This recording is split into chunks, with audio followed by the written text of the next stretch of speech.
La présidence de la République du Cameroun a été cambriolée le week-end dernier, selon un communiqué du directeur du cabinet civil du palais d'Etoudi, résidence officielle du chef de l'État. Des individus non identifiés se sont introduits dans le bureau du directeur du cabinet civil de Paul Biya, Samuel Mvondo Ayolo, pour voler des documents confidentiels. Une histoire de cambriolage rare dans les palais présidentiels du monde qui suscite encore de l'étonnement. Je vous invite à regarder cet élément de Raoul Christophe Bia.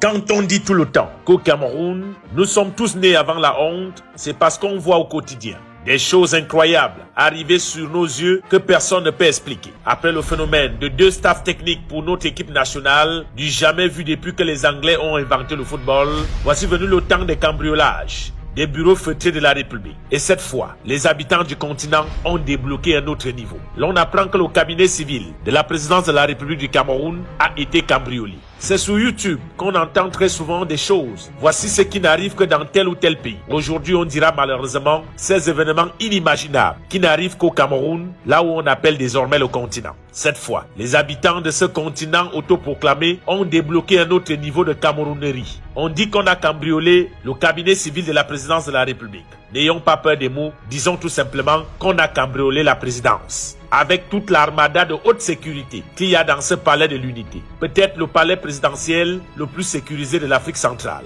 Ces cambrioleurs étaient-ils incarnés en oiseaux de l'horreur, dit les hiboux, ou portaient-ils des culottes aux bombes?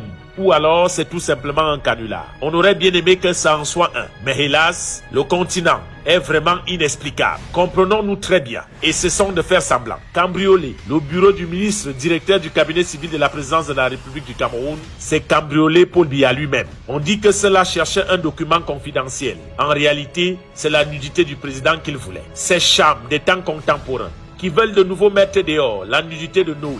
Avant qu'il n'imite Cham des temps anciens, il devrait lire ce que la Bible a réservé à cet enfant têtu. On va finir par croire que celui qui a caché le 4e clou, qui devait servir à crucifier le Christ, s'était réfugié au Cameroun. Les voisins et les voisins des voisins vont nous regarder comment maintenant. Quelqu'un dira, bien on a l'habitude de faire ça ici, et qui a eu quoi? À Angola et Ondo, on dit là-bas, en langue locale, Yebebela à Cameroun. Est-ce vrai que des individus se sont levés pour aller cambrioler la présidence de la République? Décidément, ils n'ont plus aucune limite dans la bataille des successions. La République est vraiment devenue la rue publique, qui veut même ternir l'image de Samuel Mvondo Ayolo, ce diplomate chevronné, qui a pourtant accepté de s'éloigner pendant des années de son père, le président de la République, laissant certains danser le mbolé au palais avec des jolies poupées. Lui, Samuel Mvondo Ayolo, qui ne parle jamais, ne s'agite jamais, toujours effacé pour laisser le vrai patron briller. Lui dont on reproche de ne pas vouloir se salir les mains et d'être monsieur propre. On dit qu'il refuse de trahir Paul Biya en pillant la République. Aujourd'hui, on veut l'entraîner dans la noyade parce qu'il a l'eau aux pieds et ne veut pas plonger. Tous les coups sont désormais permis. Actuellement, on tire à balles réelles, même sous les corbillards. On écrase les cafards et on détourne en milliards. Quelqu'un dira, vous voulez même quoi en Mvondo Ayolo? Comment allez-vous jusqu'à cambrioler son bureau pour chercher un document confidentiel? En réalité, ce n'est pas lui que vous avez voulu humilier, c'est le président de la République, Paul Biya. Et qui dit Paul Biya, dit le Cameroun.